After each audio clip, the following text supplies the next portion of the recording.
Hey friends, happy Monday. Thanks for joining this 13 Plus FastCast. I'm Anna Orsini. And I'm Carson Courier. We hope you're having a great day so far. And that your week is off to a good start. I know it's kind of been hectic. It's been a Monday today. It has feels been a little bit. Every bit of a Monday, but a lot of Wildcats fans happy this morning. Waking up seeing those polls released yesterday. Arizona is the top 20 football team. Can you believe it? Crazy. At the beginning of the year, like before we started, no, Yeah. I wouldn't have believed it. Yeah. But look at us now, right? Look at us now. That's all that matters. Where you go. So exciting. U of A moved up 4 spots in the AP poll from number 23 last week to number 19 this week. This is the highest Arizona has been ranked since 2015. Over the weekend, the Wildcats beat Deion Sanders' Colorado Buffs team in Boulder. And next weekend, they will take on Utah here at home. Utah is ranked number 16. They started off the season 4-0, but have lost 3 of their last 6 games to ranked teams, including Oregon State, which if you remember, Arizona beat. We're expecting to hear from head football coach Jedd Fisch this afternoon. Of course, we'll let you know what he had to say coming up in our 2:30 FastCast. And taking a look at some of the stories that we're following nationally today, the first one is the Secret Service is currently investigating a shooting involving one of their agents and the president's granddaughter. Now, it's important to note that Naomi Biden was not there at the time. That is Biden's granddaughter, who you can see there in the video. A Secret Service agent actually encountered 3 individuals who were attempting to break a window of an unoccupied government car last night in a D.C. neighborhood. The agent reportedly discharged their weapon and the offenders fled the scene. The Secret Service says that no one was hurt, and they, along with D.C. police, are now investigating. And Donald Trump Jr. back on the stand today as the first defense witness in the civil fraud case against him, the former president and their company. The trial is entering its 7th week with testimony so far from 25 witnesses. Trump attorneys have said they are likely to call Eric Trump and the former president back up to the stand as well. The judge has already ruled that Trump and his co-defendants committed persistent and repeated fraud. The judge is now considering how much they will have to pay in damages. Trump's attorneys have said their defense could last until mid-December. And another month and another possibility of a government shutdown. This morning, Congress has days to pass a spending bill to avert a shutdown. That deadline is Friday at midnight. House Speaker Mike Johnson announced a 2-part plan. The first bill would extend funding until January 19th. It would include money for military, veterans affairs, transportation, housing, and the energy department. The second part of the bill would extend funding until February 2nd and include money for the rest of the government. Right now, the deep spending cuts many Republican House members have pushed for aren't there, and neither bill has any aid for Israel or Ukraine. We got $1.7 trillion deficit this year, and where, under any circumstances, can they come to bring themselves to have an offset? The impact across the country could be significant. Not all services will be continued to be provided, so all of those could have a bad ripple effect. If the government shuts down, millions of federal employees won't get paid. The last government shutdown happened in December of 2018 and lasted 35 days. And whether you plan to fly or drive, brace yourself for some potential chaos. AAA already expecting a record travel season this holiday season. They say it's going to be the busiest Thanksgiving in several years. Right now, they're estimating that more than 55 million people will be traveling. Of course, the busiest times are the day before Thanksgiving, so that Wednesday and then that Sunday after that window is just kind of going to be a nightmare. AAA expects about 49 million Americans to be driving.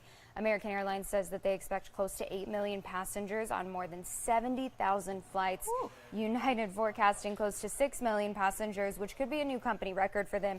And Delta says it's expecting about 6.4 million passengers. And already kind of seeing some delays, whether those are weather related or travel related today. We were just looking at a map, Carson, of already seeing travel delays throughout the country. I know, just lots of people trying to get to where they need to go. Yeah, the most stressful time of the year. It's like getting there is the absolute worst part of the holidays. And then getting back. I know, and you never want to go home. You just can't trust home. anything anymore. No, there's nothing good out there. No. Well, one thing that is good, actually, and a travel story, is a group of veterans actually returning to southern Arizona today after spending the weekend in our nation's capital. 65 veterans able to see some of the monuments dedicated to them in Washington, D.C., which does include the World War II Memorial, Korean War Memorial, and the Vietnam Wall.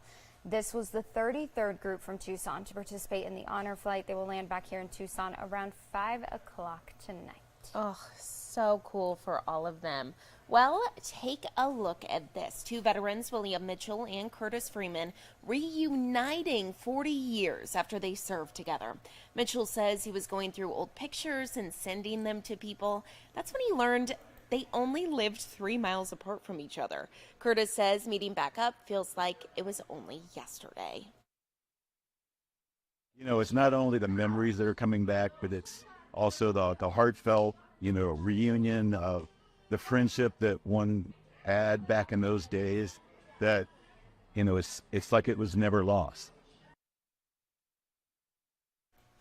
And they say they still have a lot in common to this day, including their love for cars. In fact, Curtis sold Mitch his first Chevy Camaro, and although Mitch would end up getting 3 more over time, he kept the original owner's manual, which he was able to give back to Curtis. The two say they're looking forward to learning much more about each other's families and lives. Very cool story. Very sweet. Can you imagine? You're just like, wow, you lived down the street the entire time. I know. I had no idea. It goes to show kind of how big Tucson is, even though it feels small. Yeah, Definitely. Such a small world. Well, taking a look at what's trending, if your favorite holiday tradition is grabbing a blanket, maybe some hot cocoa and watching some holiday movies, you could be in luck.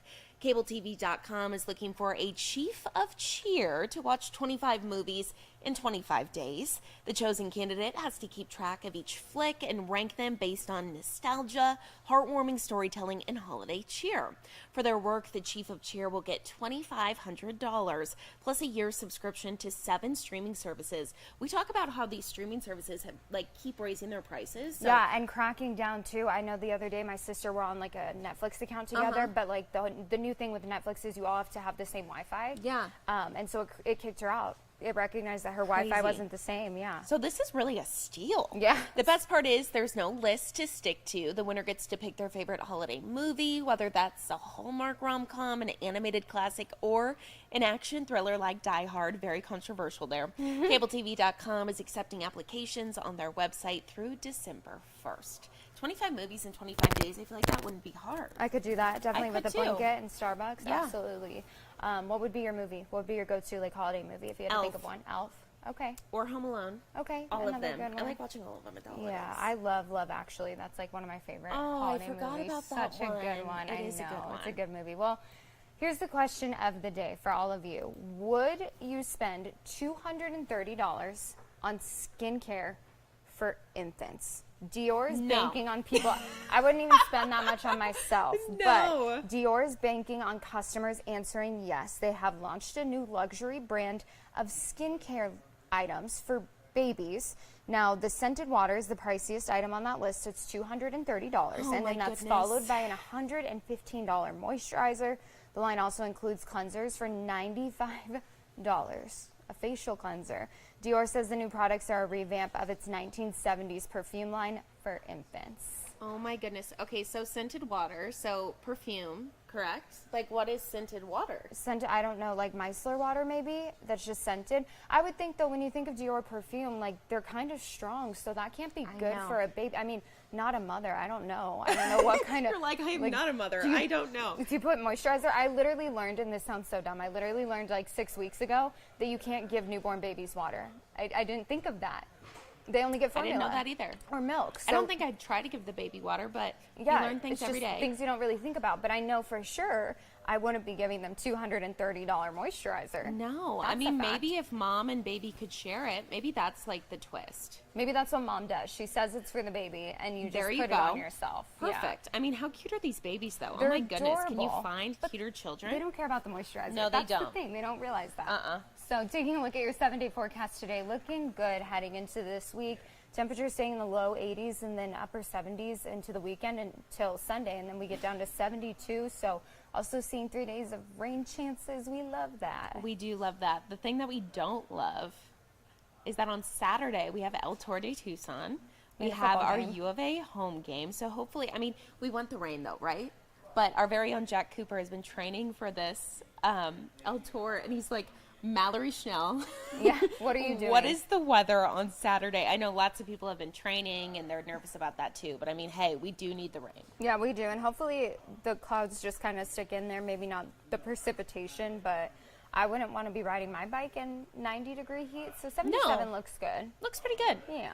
We'll take it. We'll take it. Great week. We won't be outside riding in I will be Tour, at the football game. Yeah. There we go. Best of luck to Jack Cooper, though. Taking a look outside right now, look at those conditions. Just a gorgeous, nice fall day outside. 82 degrees for your high today. Not bad. It's good. Not it's bad all at good, all. finally, weather-wise. Yeah, get out there and enjoy it. Thank you all so much for watching this 13 Plus FastCast. Tune in at 2:30 for more news and weather. And of course, we're going to have the latest from Coach Jed Fish after their win against Colorado, what they're doing ahead of the game on Saturday against Utah. Thanks.